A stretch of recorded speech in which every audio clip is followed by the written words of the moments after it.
आज भारतीय जनता पार्टी की दिल्ली केंद्र चुनाव कमेटी की बैठक है। संभावना है कि इस बैठक के बाद लोकसभा चुनावों के पहले और दूसरे चरण के उम्मीदवारों की सूची जारी हो सकती है।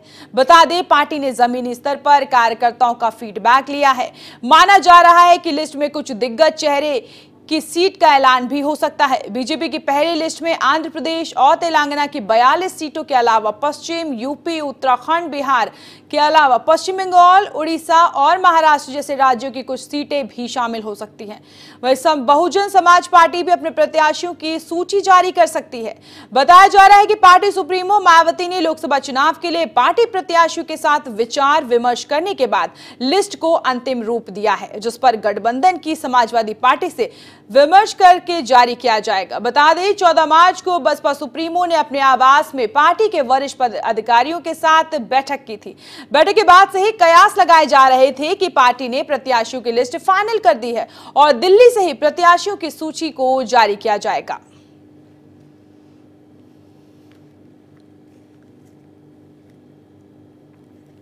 तो पहले दूसरे चरण के लिए जारी की जा सकती है सूची, तो बीएसपी भी कर सकती है प्रत्याशियों का ऐलान। आपको बता दें, राजधानी दिल्ली से प्रत्याशियों की लिस्ट का ऐलान किया जाएगा।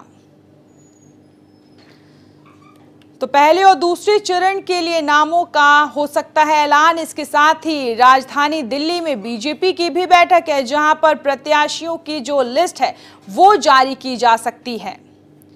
और बीजेपी के साथ बीएसपी की भी लिस्ट आज ही जारी हो सकती है। आपको बता दें, 2 दिन पहले बसपा सुप्रीमो मायावती ने राजधानी लखनऊ में पदाधिकारियों और जोनल कोऑर्डिनेटरों के साथ बैठक की थी। इस बैठक में सूची को लेकर चर्चा की गई थी और ये भी कयास लगाए जा रहे थे कि फाइनल लिस्ट तैयार हो चुकी है और ये फाइनल लिस्ट का ऐलान राजधानी दिल्ली में बसपा सुप्रीमो मायावती करेंगी। तो चुनाव आयोग ने तारीखों का ऐलान कर दिया। उसके बाद से लगातार पार्टियों ने कमर भी कस ली और इसी कड़ी में एक के बाद एक सूची भी जारी हो रही, जहां कांग्रेस ने उम्मीदवारों की लिस्ट जारी की थी तीसरी, और वहीं बीजेपी और इसके साथ बसपा भी आज जारी करेगी। 2 तस्वीरें स्क्रीन पर आप देख रहे हैं, जहां बीजेपी भी जारी कर सकती है आज उम्मीदवारों की सूची। तो पहले दूसरे चरण के लिए बीजेपी की तरफ से यह सूची जारी होगी।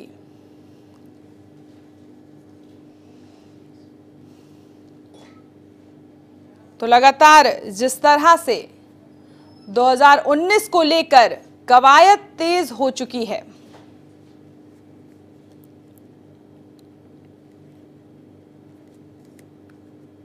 और अधिक बातचीत के लिए बीजेपी कार्यालय से नेशनल वॉइस के संवाददाता रजनीश हमारे साथ जुड़ चुके हैं।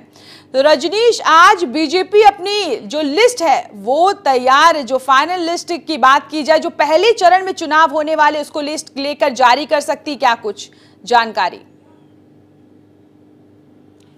देखिए, आज जो कयास लगाया जा रहा है, केंद्रीय चुनाव समिति का बैठक है और उस बैठक का बहुत बड़ा रोल है और उस बैठक में ही मोहर लगेगी कि किस संसदीय क्षेत्र से कौन कैंडिडेट होगा। जो चर्चा है, चूंकि आंध्र और तेलंगाना के 42 सीटों पर पहले चरण में मतदान होना है और भारतीय जनता पार्टी की जो राष्ट्रीय पार्टी में प्रतिद्वंदी माना जाता है कांग्रेस, उन्होंने अपनी प्रत्याशियों की सूची जारी कर दी है। तो जाहिर से बात है कि जो प्रथम और दूसरे चरण के चुनाव होंगे वहाँ पे भारतीय जनता पार्टी अपनी कैंडिडेट की लिस्ट जारी कर सकती है। और रही बात उत्तर प्रदेश की, तो उत्तर प्रदेश में वो भी जो महत्वपूर्ण चेहरे माने जाते हैं, जो कुछ इंपॉर्टेंट सीट है, उनको भी उनके भी नामों की घोषणा की जा सकती है।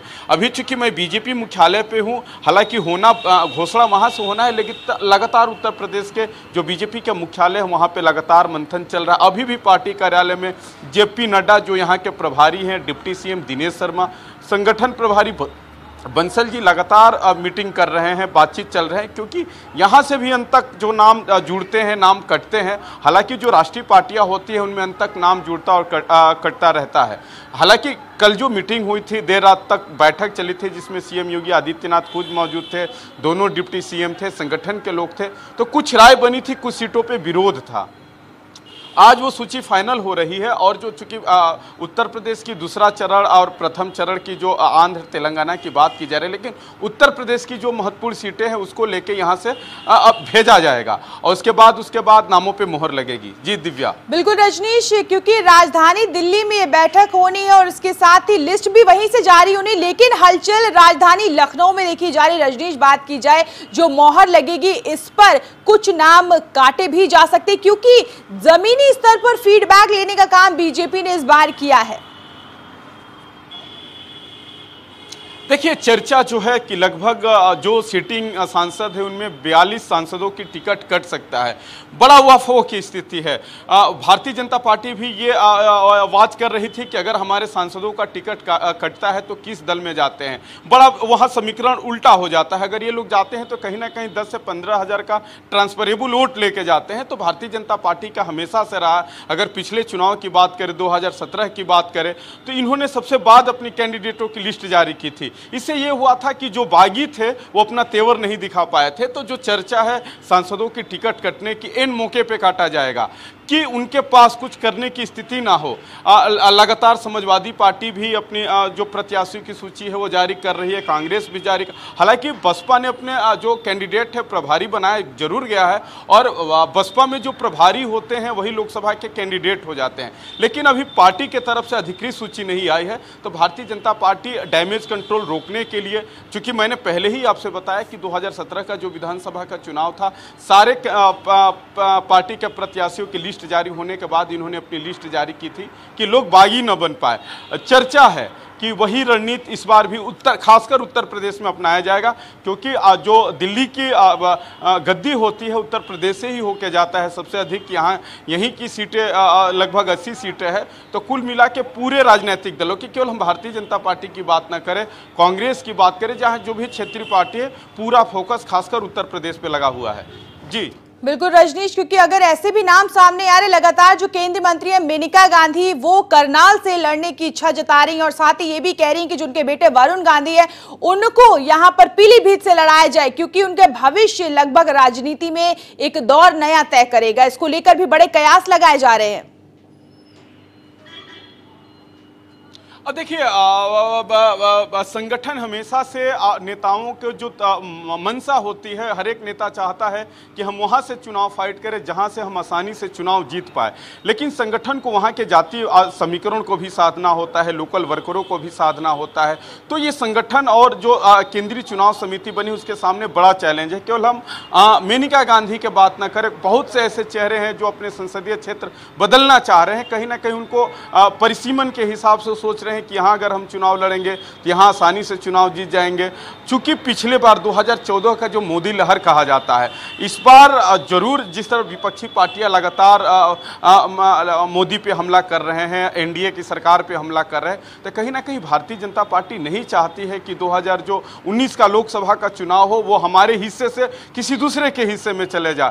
तो जो समीकरण बन रहे हैं जातीय समीकरण के लिहाज से, क्षेत्रीय संतुलन के लिहाज से, और भारतीय जनता पार्टी उसी चेहरे पे दाव लगाएगी जिसमें कम मेहनत करना पड़े और उनका कैंडिडेट चुनाव जीत के दिल्ली जा सके। जी बिल्कुल, बहुत बहुत शुक्रिया करना चाहेंगे जुड़ने के लिए रजनीश हमारे साथ। तो हमारे